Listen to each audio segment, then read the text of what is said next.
you got it now, General? I have it. President? I have it. Yeah, so you'll see from page 2 of the judgment, this is what the judge says. This is an application in which the applicant, that you, seeks in terms of his amended notice of motion to interdict the second respondent, that's the National Commissioner then, from confirming or ratifying a decision taken by the third respondent, that's Lieutenant General Riet, to dismiss him and to declare unlawful and set aside disciplinary proceedings initiated against the applicant in terms of Regulation 9 of the SAPS disciplinary regulations.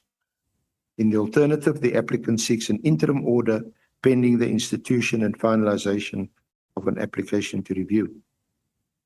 So this is where the judge summarizes your complaint, and which is what you indicated earlier.